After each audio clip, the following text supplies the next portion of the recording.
Okay, so I thought I'd shoot hopefully a short video about this idea that um, when we use words and phrases, I think we naively believe that other people define those words and phrases the same way that we do.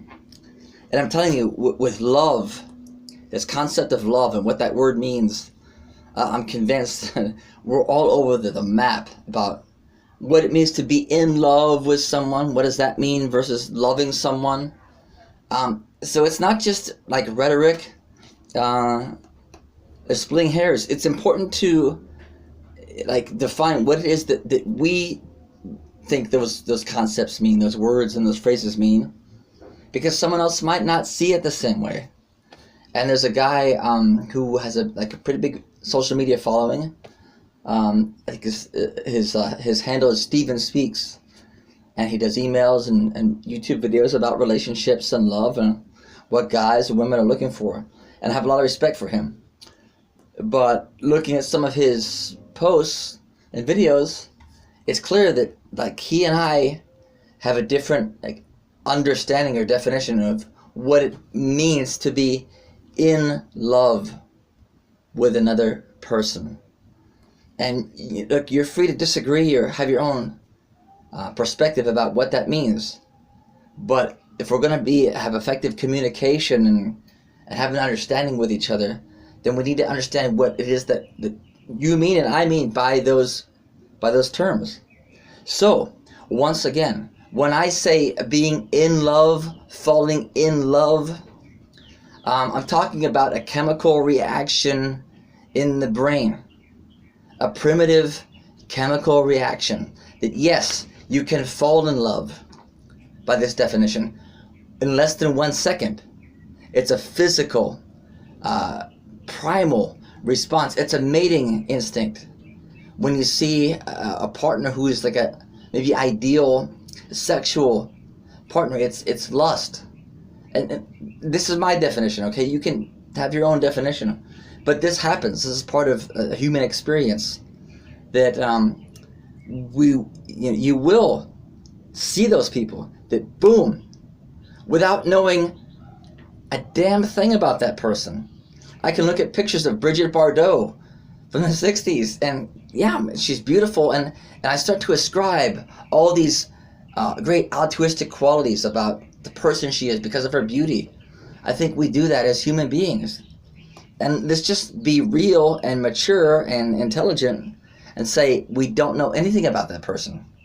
Yes, I have this chemical, primitive, and again, I'm not just using that word frivolously, a chemical reaction that your brain, under the influence of a physical attraction, a mate, will release chemicals that mimic cocaine, dopamine, and what's the norepinephrine. Okay, I don't know, but the point is, do your own research. It's a chemical reaction, and this chemical reaction is the buzz. It's when you are infatuated and you obsess and you can't stop thinking about them and you want to be with them and they're exciting, so you get that little pitter patter. And guys, that's an awesome thing. It's fun, it's wonderful. But if you're naive about just exactly what that is, then it's a very dangerous experience to go through. I'll say it again. You're going to fall in love with people over the course of your life who are not a good match for you for 5 minutes, for 5 months, or 50 years. It will happen. It's a primitive, again, impulse. And this infatuation, this falling in love at first sight, it doesn't mean, I'm sorry guys, it doesn't mean jack shit. It doesn't mean jack shit. And so when I hear these romantic stories, oh, my father saw my mom across a crowded room and he saw her and he said, that's the woman I'm going to marry. Well, good luck to you. Good luck to you, you fool. Look, it's hard to find a fucking great partner. There's a lot of fucking, to me, a lot of characteristics that have to be there with that person that you know nothing about besides their hotness to have a really healthy, satisfying, stimulating relationship with. So guys, let's fucking grow up. Let's be adults here. Falling in love is fun, it's great, but it's really, again, next to meaningless. Go introduce yourself. Go talk to that person. Go flirt with them. Take the ride together. Dance that dance.